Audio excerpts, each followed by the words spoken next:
राधे राधे दोस्तों। घर का ऐसा जल भूलकर भी मत चढ़ाना, पूरा घर कंगाल हो जाएगा, घर में गरीबी आ जाएगी। क्या आप जानते हैं कि घर का साधारण जल भी आपके जीवन में भारी संकट ला सकता है? एक छोटी सी भूल आपके घर को कंगाल कर सकती है और मां लक्ष्मी तक आपसे रूठ सकती है। शास्त्रों के अनुसार तुलसी माता की पूजा में अगर कुछ विशेष नियमों का पालन ना किया जाए तो यह आपके जीवन में अनर्थ का कारण बन सकता है। साथ ही महिलाएं किस दिन भूलकर भी तुलसी को जला चढ़ाई, ऐसा करने से घर में दरिद्रता और शांति का पास हो सकता है। आखिर क्या है विकास वास्तु नियम जो आपके जीवन को खुशहाल और घर को धन धान्य से भर सकते हैं? इन रहस्यों को जानने के लिए वीडियो को अंत तक जरूर देखें, क्योंकि मैन तुलसी की कृपा से हर पाप मिट सकता है और आपका जी सफलता से भर सकता है। किसी के साथ हम जानेंगे, तुलसी मां को कभी भी गलती से भी चल नहीं देना चाहिए, वरना होता है घर अनार। तुलसी के साथ ही मां लक्ष्मी भी हो जाती है। क्रोधित तो पूरी जानकारी के लिए वीडियो को अंत तक जरूर देखना। शास्त्रों के अनुसार जहां पर तुलसी का पौधा होता है वहां पर साक्षात मां लक्ष्मी स्थायी रूप से वास करती है। आपको बता दें कि जो व्यक्ति सही तरीके से तुलसी की पूजा पाठ और देखभाल अगर लेट है तो सदैव मां लक्ष्मी उसके घर में अपना स्थान बना लेती है। और भक्तों, आप सभी को हम बता दें, तुलसी से जुड़ी आज की वीडियो आपको बहुत ही ज्यादा लाभ प्रदान करेगी। पर भक्तों, उन व्यक्तियों को, उन माता बहनों को जो वीडियो को काट काट कर देखते हैं, बीच बीच में से देखते हैं, उन्हें जीवन में कभी सफलता हासिल नहीं होगी। इसलिए अगर आप वीडियो को छोड़ना चाहते हैं तो अभी छोड़ दीजिए, अन्यथा बीच में वीडियो को छोड़ने से आपके आप भागी बन जाते हो। इसलिए वीडियो को कभी भी काट काट कर बीच बीच में से नहीं देखना चाहिए, क्योंकि इससे आपके संपूर्ण ज्ञान प्राप्त नहीं होता और जिससे आपको हानि जरूर हो जाती है। इसलिए आप वीडियो को शुरू से लेकर अंत तक पूरा ही देखें, जिससे कि हम आपको बता सकें आपको क्या करना चाहिए और क्या नहीं करना चाहिए।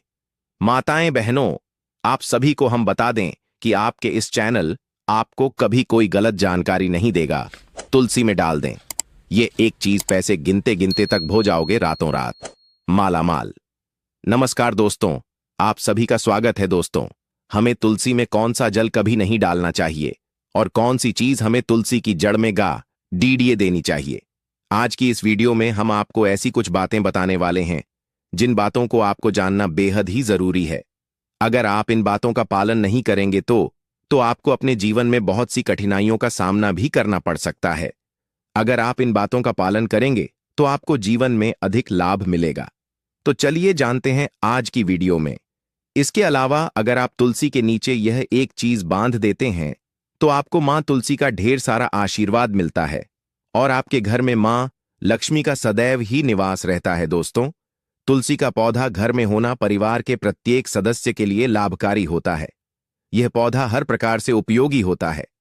पुराणों के अनुसार तुलसी में देवी लक्ष्मी का वास होता है और नियमित रूप से इस पौधे की पूजा करने से लाभ भी अवश्य मिलता है। लेकिन यदि आप तुलसी को घर में रखने के साथ ही उसके नीचे यह एक चीज बांध देते हैं तो आपको तुलसी लगाने का कई गुना अधिक फल प्राप्त होता है, क्योंकि इस एक चीज के बिना तुलसी अधूरी मानी जाती है। यह चीज उसी को संपूर्ण बनती है। इसीलिए शास्त्रों में इसका सबसे अधिक महत्व बताया गया है। दोस्तों, भारत में ही नहीं बल्कि संसार के अधिकतर देशों में तुलसी को बहुत ही गुणकारी पौधा माना गया है। इस पौधे में अनेक औषधीय गुण होने के साथ ही इसका आध्यात्मिक तौर पर भी बहुत महत्व बताया गया है। प्रत्येक धार्मिक अनुष्ठान हो अथवा कोई यज्ञ हो, उसमें तुलसी का प्रयोग अवश्य किया जाता है। विष्णु पुराण में तुलसी को भगवान विष्णु की पत्नी कहा गया है। इसी कारण से तुलसी जगत जननी है। तुलसी को समस्त देवी देवताओं से वरदान प्राप्त है, जिससे तुलसी के पात्र को अमृत के गुण से युक्त कहा गया है। जिस स्थान पर तुलसी का पौधा होता है वह स्थान पर ब्रह्मा, विष्णु और महेश ज्ञानी की त्रिदेव का निवास होता है और तुलसी की पूजा करने से सभी बात उसी प्रकार से नष्ट हो जाते हैं जैसे सूर्य के उदय होने पर रात्रि का अंधकार नष्ट हो जाता है। शास्त्रों के अनुसार जिन घरों में तुलसी का पौधा सदैव भी हरा भरा रहता है उसे घर में सुख शांति और समृद्धि बनी रहती है। भगवान विष्णु की पूजा में और उन्हें चढ़ाए जाने वाले भोग में तुलसी के पत्र आवश्यक होने चाहिए, क्योंकि तुलसी पत्र के बिना भगवान विष्णु किसी भी प्रकार का भोग स्वीकार नहीं करते हैं। इसीलिए प्रत्येक घर में तुलसी का पौधा अवश्य होना चाहिए। अगर आपके घर में तुलसी है तो सुख, शांति और समृद्धि के लिए तुलसी मां को चुनरी अवश्य चढ़ाने चाहिए। अक्सर लोग घर में तुलसी का पौधा तो लगा देते हैं, लेकिन उनसे यह गलती हो जाती है कि वह तुलसी मां को चुनरी नहीं चढ़ाते हैं, जिसके कारण उन्हें तुलसी लगाने का शुभ फल प्राप्त नहीं हो पाता है। हमेशा ध्यान रहे कि तुलसी का पौधा चुनरी के बिना अधूरा होता है।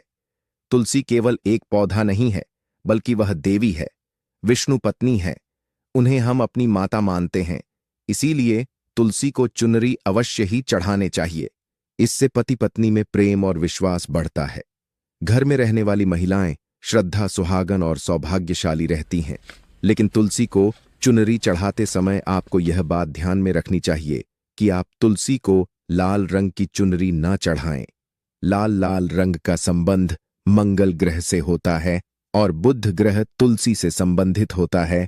मंगल और बुध ग्रह मित्र नहीं है, भूत के अनुकूल शुक्र ग्रह और शनि है। इसीलिए तुलसी पर लाल चुनरी कभी नहीं चढ़ाने चाहिए। आप तुलसी पर हरे रंग की, पीले रंग की अथवा नीले रंग की चुनरी चढ़ा सकते हैं, लेकिन कई लोग पुरानी फटी हुई चुनरी तुलसी पर बांध देते हैं। ऐसा करना भी अशुभ होता। तुलसी पर नई चुनरी ही बांधनी चाहिए। तुलसी पर चुनरी बढ़ने के लिए एकादशी का दिन सर्वोत्तम होता है। किसी भी एकादशी के दिन नई चुनरी लाकर उसे तुलसी के पौधे में बांध दे। इसके आपको कई गुना अधिक लाभ प्राप्त होंगे। तुलसी को बिना चुनरी के कभी ना रखें। अगर चुनरी पुरानी हो जाए तो चुनरी को एकादशी के दिन ही बदलना चाहिए। दोस्तों, तुलसी का विवाह भी अवश्य करना चाहिए। इससे मनुष्य के सभी दुखों का अंत होता है और सांसारिक जीवन सुख में बीता है।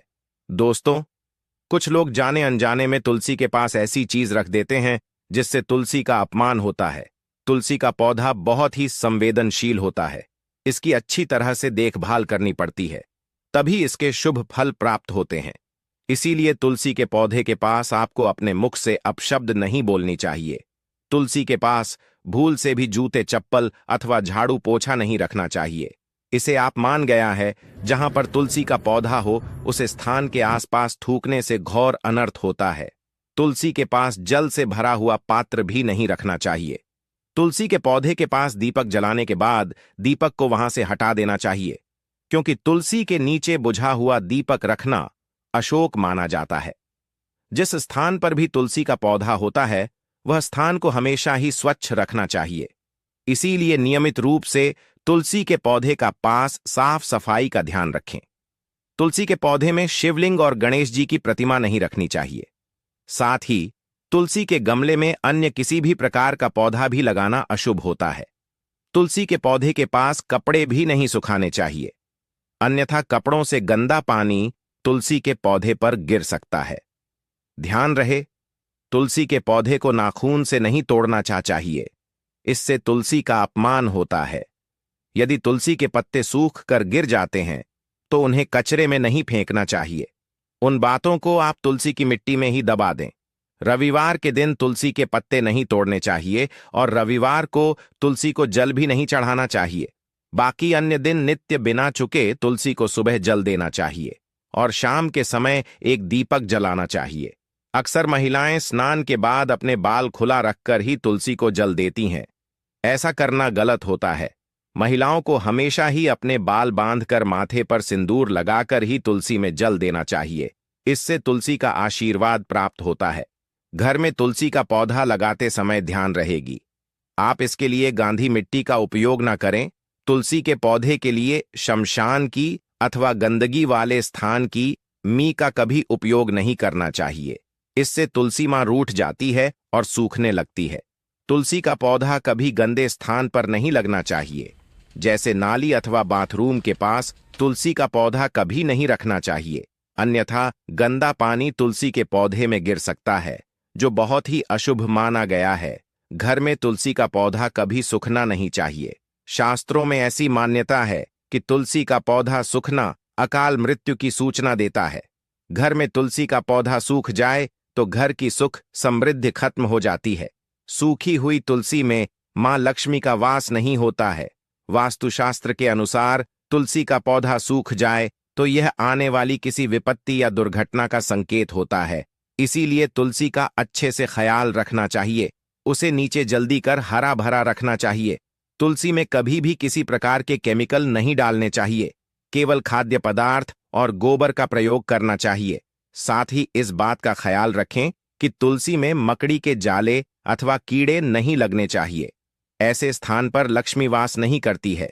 शास्त्रों के अनुसार तुलसी को बिना स्नान किए जल नहीं देना चाहिए और पैरों में चप्पल आदि पहनकर भी तुलसी को जला दे। तुलसी को जल देते समय ध्यान रहे कि वह जल आपके पैरों पर न पड़े। इससे तुलसी का अपमान होता है। श्री कृष्ण कहते हैं, नित्य तुलसी के दर्शन से मनुष्य को स्वर्ग की प्राप्ति होती है और तुलसी पत्र के सेवन से उसके सभी पाप नष्ट हो जाते हैं। तुलसी का पौधा हमेशा ही घर के सामने लगाना चाहिए। इस पूर्व अथवा उत्तर दिशा में लगाना सबसे अधिक शुभ होता है। अगर तुलसी के गमले में दूसरे पौधे अब जाते हैं तो उन्हें समय पर हटा देना चाहिए। अगर तुलसी के ही अन्य पौधे हैं तो यह पौधे दूसरों को दान देने चाहिए। कहा जाता है कि जब घर में एक से अधिक तुलसी के पौधे अपने आप उगने लगते हैं तो घर में साक्षात माता लक्ष्मी का आगमन होता है। तुलसी के पास कभी कांटेदार पौधे नहीं रखना चाहिए। इससे तुलसी मां रूठ जाती है। तुलसी के पास मरुस्थलीय पौधे रखना बेहद अशुभ माना जाता है। ऐसे पौधों से नकारात्मक ऊर्जा निकलती है। शास्त्रों में कहा गया है, जिन पौधों से हरीरी कलियों की उत्पत्ति ना हो, उसके स्थान पर कांटे निकालते हो, तो ऐसे पौधों को तुलसी के पास कभी रखना नहीं चाहिए। बल्कि मरुस्थलीय पौधे घर में किसी भी स्थान पर रखना ही नहीं चाहिए। इन पौधों के कारण घर का वातावरण नकारात्मक बन जाता है। जैसे कई लोग नागाफनी का पौधा सजावट के नाम पर घर में रखते हैं। ऐसा करना बिल्कुल गलत है। नागाफनी का पौधा तो गलती से भी तुलसी के पास ना रखें। यह तुलसी की संपूर्ण सकारात्मक ऊर्जा को नष्ट कर देता है। लेकिन शास्त्रों में केले के पौधे का विशेष महत्व बताया गया है। अगर आप तुलसी के पास केले का पेड़ लगा देते हैं तो आपको कई गुना अधिक लाभ प्राप्त होंगे। केले के पेड़ में भगवान विष्णु का वास होता है। इसे तुलसी के पास लगाने से घर में सुख समृद्धि आती है। साथ ही जिस स्थान पर भगवान विष्णु का वास होता है वहां पर लक्ष्मी को चलकर आती है। दोस्तों, अगर आपको तुलसी के पौधे में शालिग्राम भी अवश्य रखना चाहिए। तुलसी के गमले में शालिग्राम रखने से तुलसी का और भी अधिक शुभ प्रभाव आपको देखने को मिलेगा। शालिग्राम भगवान विष्णु का निराकार रूप माना जाता है। यह काले रंग का पत्थर होता है जिसे विलक्षण और मूल्यवान माना गया है। इसे अगर आप तुलसी के गमले में रखें तो आपके घर से संपूर्ण नकारात्मक ऊर्जा नष्ट हो जाएगी। मानता है कि शालिग्राम में अल्प मात्रा में सुवर्ण भी होता है। यह पत्थर उत्तर की गंडकी नदी में पाए जाते हैं। इसीलिए अगर आप शालिग्राम तुलसी के पौधे में रखते हैं तो भगवान विष्णु के साथ आपको मां लक्ष्मी की भी कृपा प्राप्त होगी। आपके घर में कभी धन धान्य की कमी नहीं रहेगी। पुराने के अनुसार जिस घर में शालिग्राम होता है वह घरों के समान श्रेष्ठ होता है। नित्य शालिग्राम के दर्शन और पूजन से सभी प्रकार के भौतिक सुखों की प्राप्ति होती है। यह स्वयंभू होने के कारण इसकी प्राण प्रतिष्ठा करने की आवश्यकता नहीं होती। ऐसे अगर तुलसी के पास रखकर इसकी पूजा रोज की जाती है तो व्यक्ति को धन संबंधी कोई समस्या नहीं आती है। विष्णु पुराण के अनुसार मृत्यु के समय शालिग्राम के चरण, अमृत का जल सभी बातों से मुक्ति दिलाता है। वह मृत्यु के पश्चात बैकुंठ चला जाता है। यह चरण अमृत औषधि के समान है। जो इसका सेवन करता है उसे मोक्ष मिल जाता है। कुछ लोग चरण अमृत लेकर अपने सिर पर हाथ फेर देते हैं, बल्कि शास्त्रों में ऐसा करने का उल्लेख नहीं किया गया है। शरण अमृत हमेशा दाएं हाथ से श्रद्धा भाव से ग्रहण करना चाहिए। लेकिन शालिग्राम घर में लाते समय ध्यान रहे कि वह असली हो। आज कई प्रकार शालिग्राम मार्केट में मिलते हैं जिनकी पूजा करने का कोई फल प्राप्त नहीं होता है। घर में केवल एक ही शालिग्राम की पूजा करनी चाहिए। पुराने में कहा गया है, भगवान विष्णु की मूर्ति से कई ज्यादा उत्तम होता है शालिग्राम की पूजा करना। शालिग्राम को चंदन लगाकर उस पर एक तुलसी का पत्ता रखना चाहिए। प्रतिदिन शालिग्राम को पंचामृत से स्नान करना चाहिए। ऐसा करने से सभी जनों के पाप नष्ट होते हैं। शालिग्राम सकारात्मक और सातवें ग्रह का प्रतीक होता है। अंतिम महत्वपूर्ण बात आपको बता द। सुबह सुबह उठकर यह एक चीज जरूर खा लेनी चाहिए। इससे जीवन भर धन की कमी नहीं होती। साल भर धन ऐश्वर्य के चक्कर में भागना नहीं पड़ता। भगवान श्री कृष्ण कहते हैं, सुबह सुबह एक चीज जो भी मनुष्य खा लेता है तो उसके घर में धन वैभव बड़ी तेजी से आकर्षित होता है। वह व्यक्ति रातों रात मां लक्ष्मी की कृपा पा लेता है। दोस्तों, आपने अक्सर लोगों को शिकायत करते सुना होगा कि उनके घर से दरिद्रता और पैसे की तंगी दूर नहीं हो रही। वह दिन प्रतिदिन धन के अभाव में जाते जा रहे हैं। शायद यह सब आपके साथ भी हो रहा हो, लेकिन आप इन सभी के पीछे छिपे कारण को नहीं जान पा रहे। कारण है आपके द्वारा किए गए कुछ गलतियां। हमारे धर्मशास्त्रों में कई ऐसे नियम और बातें बताई गई हैं जो हमारे पूर्वज और बड़े बुजुर्ग अक्सर हमें समझाते थे, लेकिन आज के समय में को इन चीजों पर ध्यान देना आवश्यक नहीं समझते। पर जब आपके सामने धन को ले कई सारी समस्याएं आ जाती हैं, तब अक्सर लोग इनके पीछे का कारण जानना चाहते हैं। घर में दरिद्रता आने का कारण हम स्वयं ही होते हैं। हमारे द्वारा किए गए काम ही हमारी सफलता में रुकावट बनते हैं। अगर आप भी सुबह उठने के बाद कुछ ऐसे कार्य करते हैं तो आप स्वयं ही दरिद्रता को अपने घर में आमंत्रण दे रहे हैं। इसीलिए दोस्तों, आज के इस वीडियो के माध्यम से हम आपको उन कार्यों के बारे में बताएंगे जिन्हें आपको सुबह उठने के बाद भू से भी नहीं करना चाहिए। तो आइए जानते हैं कौन से हैं वह कार्य जो सुबह उठने के तुरंत बाद नहीं करने चाहिए, और साथ ही हम जानेंगे कि कौन सी चीज है जो सुबह के समय खाली पेट खाने से संपूर्ण धन प्राप्त हो जाता है। लेकिन उससे पहले दोस्तों, आपसे रिक्वेस्ट है कि वीडियो को लाइक करें, अपने दोस्तों के साथ शेयर करें, और अगर आपने अभी तक चैनल को सब्सक्राइब नहीं किया तो सब्सक्राइब करके बेल आइकन जरूर प्रेस कर लें। दोस्तों, नंबर 1, दर्पण में अपने आप को देखना। दोस्तों, आप सुबह उठने के बाद सबसे पहले अपने आप को आईने में देखते हैं तो यह गलती कभी भी आप ना करें। शास्त्रों में इस बात का कई बार उल्लेख किया गया है कि सुबह पहले आपको आईना नहीं देखना चाहिए। सुबह उठते ही दर्पण में अपना चेहरा देखना दरिद्रता, दुर्भाग्य और मुसीबतों को बुलावा देता है। इसीलिए सुबह उठने के तुरंत बाद आईना ना देखें। इस बात का विशेषकर आप ध्यान रखें। नंबर 2, सुबह उठने के बाद भोजन का सेवन। दोस्तों, आज के युग की बात करें तो लोग सुबह उठते ही चाय नाश्ता कर लेते हैं अथवा भोजन का सेवन करने लगते हैं। अगर आप भी यही गलती करते हैं तो आपको बता दें कि शास्त्रों के अनुसार बिना स्नान किए और बिना अपने दांतों को साफ किए और सूर्य देव को जल चढ़ाएं बिना अन्न का सेवन करना वर्जित माना गया है, क्योंकि सूर्य से ही हमें अन्न की प्राप्ति होती है और सूर्य देव को धन्यवाद किए बगैर अन्न का सेवन करना अनुचित माना गया है। जिन लोगों को सुबह उठते ही चाय की आदत होती है तो वह भी इसका त्याग तुरंत ही कर दें। बिना दांतों को साफ किए बिना न ले, या कम से कम कुल्ला तो अवश्य कर ले। नंबर 3, अपने भाग्य को कोसना। सुबह उठते ही अपनी किस्मत को कोसना या अपने भाग्य को कोसना अत्यंत ही अशुभ फलदायी होता है। सुबह उठने के बाद जिस मुख से ईश्वर का नाम निकलना चाहिए, अगर उस मुख से आप केवल नकारात्मक बातें ही करते रहेंगे तो आपको जीवन में कई परेशानियों का सामना करना पड़ सकता है। सुबह उठने के बाद केवल ईश्वर का ही ध्यान करना चाहिए, तभी पूरा दिन शुभ और फलदायी होता है। नंबर 4, दोस्तों, गंगा जल का हमारे शास्त्रों में बहुत ही महत्व है। पौराणिक कथाओं के अनुसार गंगा एक ऐसी नदी है जिसमें स्वयं देवी देवताओं ने स्नान किया है। इसीलिए गंगा के जल को बहुत पवित्र माना जाता है।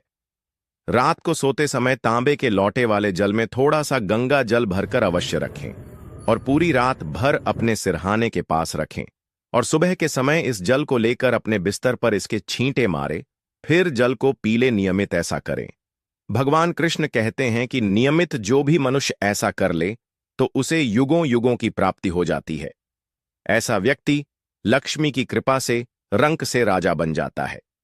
मान्यता है कि अगर मृत्यु के समय व्यक्ति के मुंह में गंगा जल डाल दिया जाए तो उसके पाप कर्म नष्ट हो जाते हैं और उसे मोक्ष की प्राप्ति हो जाती है।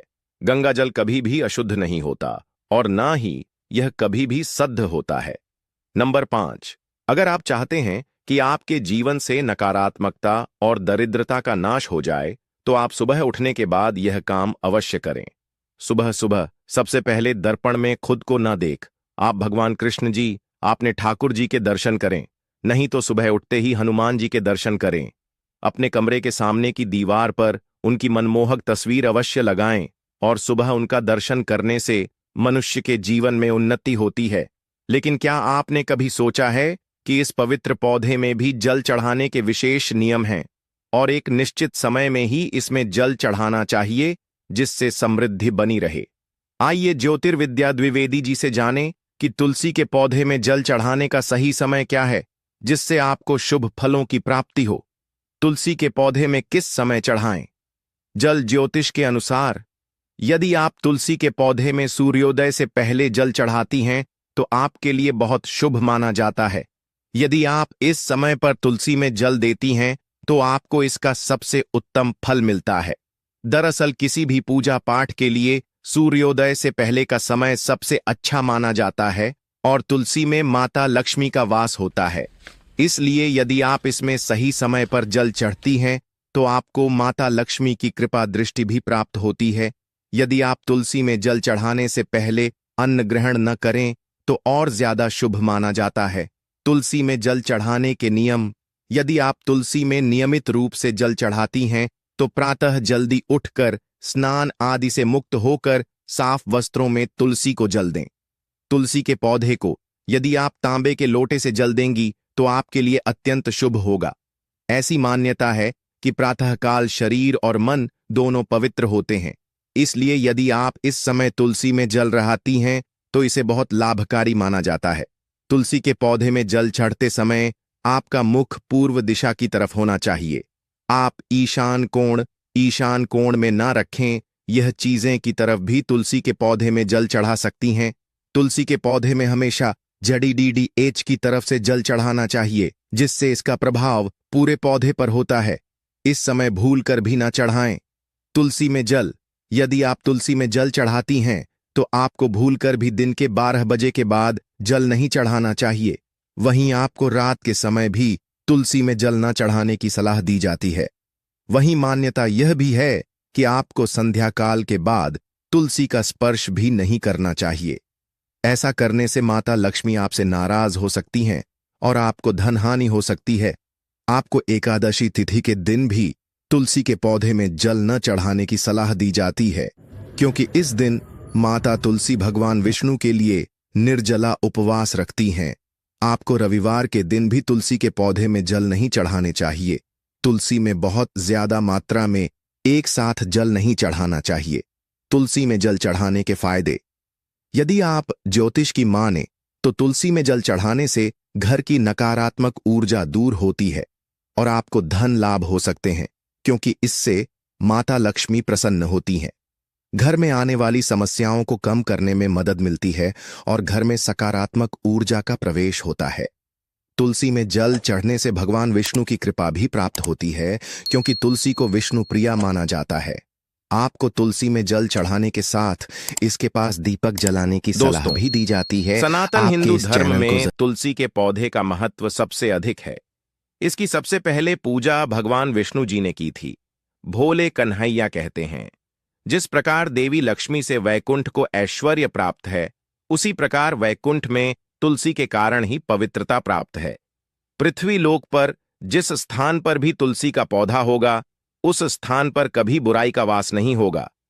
ऐसा स्थान सबसे अधिक पवित्र होगा। इसी कारण से हमें हमारे घर में तुलसी का पौधा अवश्य ही लगाना चाहिए। तुलसी के पास दीपक जलाने से क्या होता है, आइए जानते हैं इस प्राचीन महान कथा के माध्यम से जो भगवान भोलेनाथ ने देवी पार्वती को सुनाई है। दोस्तों, एक समय की बात है। देवी पार्वती भगवान भोलेनाथ के पास आकर उनसे पूछने लगी, हे स्वामी, आपने मुझे तुलसी के पौधे को जल देने का महात्म्य सुना दिया है, लेकिन तुलसी के पास दीपक जलाने का क्या महात्म्य है? रोज शाम को तुलसी के पास दीपक क्यों जलाया जाता है? इससे मनुष्य को कौन सा फल प्राप्त होता है? तुलसी के पास दीपक जलाने की विधि क्या है तथा दीपक लगाते समय कौन से मंत्र का उच्चारण करना चाहिए? कृपया आप मुझे विस्तार से बताइए। भगवान भोलेनाथ कहते हैं, हे देवी, आज तुमने समस्त संसार के कल्याण की भावना से बहुत ही उत्तम प्रश्न किया है। तुम्हारे इस प्रश्न का उत्तर देने से पूर्व मैं तुम्हें एक प्राचीन इतिहास सुनाता हूं, जिससे तुम्हें तुम्हारे सभी प्रश्नों के उत्तर मिल जाएंगे। शाम को तुलसी के पास दीपक जलाने से जो फल मिलता है, उसी का वर्णन मैं इस कथा में करूंगा। इसीलिए तुम इस कथा को ध्यानपूर्वक सुनना। इस कथा को ध्यान से पूरा सुनने मात्र से ही मनुष्य को 100 वर्षों तक तुलसी के पास दीपक जलाने का पुण्य प्राप्त होता है। देवी पार्वती कहती है, हे प्रभु, मैं कथा को सुनने के लिए उत्सुक हूं। कृपया आप इस कथा को मुझे सुनाइए। मैं इस कथा को ध्यानपूर्वक सुनूंगी।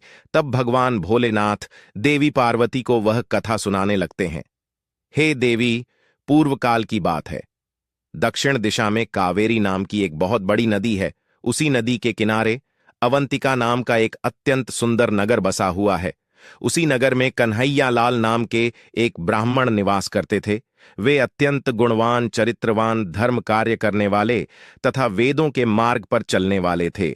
उन्होंने समस्त शास्त्रों का अध्ययन किया हुआ था। उसी ब्राह्मण की एक पत्नी थी, जिसे लोग दुराचार कहकर पुकारते थे, क्योंकि उसके कर्म ही उसके नाम के अनुसार थे। वह सदैव ही अपने पति को अपमानित करती थी, अपने पति के लिए कुवाच्य कहती थी, पति को भयंकर दुख देती थी, पति के लिए कभी भोजन नहीं बनाती थी। उसने अपने पति के साथ कभी शयन नहीं किया, कभी उसके साथ प्रेम से व्यवहार नहीं किया। पति के मित्र और परिवार के लोग घर पर आते तो वह स्त्री उनको अपमानित करके भगा देती थी और स्वयं काम भाव से उन्मत्त होकर निरंतर अन्य व्यभिचारिणी स्त्रियों के साथ घूमती रहती थी। उसका मन पति को छोड़कर पराये पुरुषों में लगा रहता था। उसने कभी अपने पति से प्रेम पूर्वक बात नहीं की, किंतु पराये सुंदर पुरुषों के संग बैठकर बातें करती थी। पराये पुरुषों को मोहित करने के लिए सज धज कर गांव में घूमने जाया करती थी। कभी वह वन में किसी वृक्ष के नीचे खड़ी रहकर सुंदर पुरुषों की राह देखती और किसी दुष्ट पुरुष को मोहित करके उसके संग भोग विलास किया करती थी। एक दिन कन्हैया लाल ने अपनी पत्नी से कहा, हे भद्रे, तुम्हारा यह आचरण उचित नहीं है। इस प्रकार से पाप करने पर तुम्हारा अहित ही होगा। इसीलिए तुम अभी से यह सब बुरे काम करना छोड़ दो। तुम्हारे इस प्रकार के व्यवहार से मुझे बड़ा दुख हो रहा है। तब उस दुराचार स्त्री ने कहा, ना जाने किस पाप के कारण मेरा तुझ जैसे भिख मंगे के साथ विवाह हुआ है। लगता है पिछले जन्म में मैंने पाप ही किए होंगे। इसी कारण से मुझे ऐसा गरीब पति मिला है। तू मेरी कोई भी इच्छा को पूर्ण नहीं कर सकता। मुझे विवशता के कारण तेरी इस झोपड़ी में रहना पड़ता है। भिक्षा मिलाया हुआ भोजन खाना पड़ता है। अब और अधिक मैं इस कष्ट को सहन नहीं करने वाली। किसी दिन मैं तुझे छोड़कर अवश्य चली जाऊंगी। तेरे साथ रहूंगी तो इस जन्म में भी मेरे द्वारा पाप ही होंगे। इसीलिए अब मैं किसी अन्य धनवान पुरुष से विवाह करूंगी। कन्हैया लाल ने अपनी पत्नी से कहा, हे प्रिय, तुम इस प्रकार के अपशब्द ना कहो। इस प्रकार से अपने पति को त्यागने का विचार मन से छोड़ दो। जो स्त्री अपने पति को त्याग कर पराए पुरुष के पास जाती है, उसका अहित ही होता है, उसे नरक में जाना पड़ता है। उस दुराचारी पत्नी ने कहा, नरक में तुम्हें जाना पड़ेगा क्योंकि तुम कोई काम धंधा तो करते नहीं, भीख मांगकर खाते हो और मुझे भी झूठ खिलाते हो। पत्नी को दुखी और असंतुष्ट रखने वाला पति भी नरक में ही जाता है और तुम्हारा घर कोई नरक की सजा से कम नहीं है। तुम्हारे साथ इस घर में रहने से अच्छा है मैं नरक में जाकर रहूं। इस प्रकार उस कन्हैया लाल की पत्नी ने अनेक प्रकार के कटु वचनों से अपने पति का अनादर किया और उसे अपमानित किया।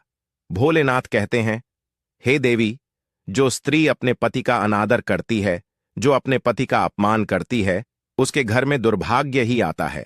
पति को छोड़कर पराये पुरुष के पास जाने वाली स्त्री को नरक में दंड अवश्य ही भोगना पड़ता है। अब आगे सुनो, उस दुराचार स्त्री के साथ क्या होता है। एक दिन वह दुराचार स्त्री वन में जाकर एक वृक्ष के नीचे खड़ी हो गई। उसका चित्त काम से भरा हुआ था। वह किसी सुंदर कामी पुरुष की राह देख रही थी, किंतु बहुत समय बीतने के बाद भी उस स्थान पर कोई पुरुष नहीं आया। इसीलिए वह अत्यंत दुखी हो गई और प्रियतम की खोज में इधर उधर देखने लगी। उस दिन उसका सारा परिश्रम व्यर्थ हो गया। वह वहां खड़ी होकर वह नाना प्रकार की बातें कहकर विलाप करने लगी, हाय हाय, आज तो इस मार्ग से कोई भी सुंदर पुरुष नहीं आया। अब मैं कैसे अपनी काम शांति करूं, आज की रात कैसे बीतेगी। कौन मेरे इस सुंदर शरीर का उपभोग करेगा? मेरी जवानी और सुंदरता तो अकारण ही नष्ट हो रही है। कोई भी इस सुंदर शरीर को पाने की कामना नहीं करता। अब मैं कहाँ जाऊं? कौन मुझे अपनाए? कौन मेरे साथ भोग विलास करेगा? मेरा पति तो मूर्ख है, किंतु अब ऐसा लगता है कि संसार ही मूर्ख पुरुषों से भरा पड़ा है। कोई भी इतनी सुंदर स्त्री को पाने की कामना नहीं कर रहा है। मैं तो इतनी सुंदर हूं कि देवता भी मुझे पाने की इच्छा करेंगे। लेकिन यह संसार तो पापी और तुच्छ पुरुषों से भरा पड़ा है, जो मुझ अप्सरा जैसी सुंदर स्त्री को दुर्लक्ष्य कर रहा है। हे भगवान, कोई सुंदर बलवान और पराक्रमी नर हो तो उसे मेरे पास भेजिए। चाहे वह मेरा भक्षण भी कर लेगा तो भी मैं प्रसन्नता से उसका आलिंगन कर लूंगी। भगवान भोलेनाथ कहते हैं, हे देवी। इस प्रकार से वह स्त्री जोर जोर से विलाप करने लगी।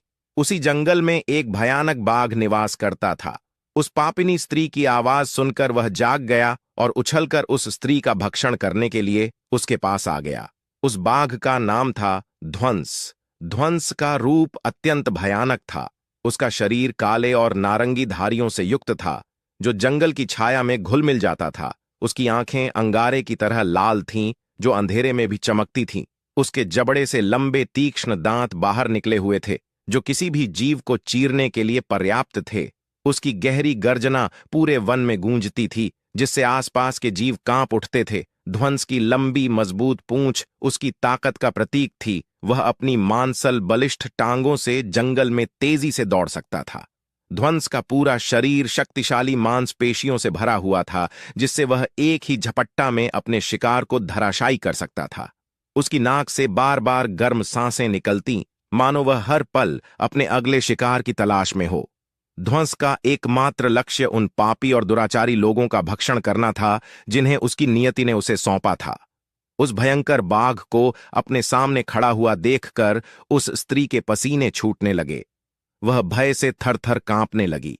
वह स्त्री कुछ करती, इतने में ही उस बाघ ने अपने पंजे से उसे घायल कर दिया और वह स्त्री जमीन पर गिर पड़ी।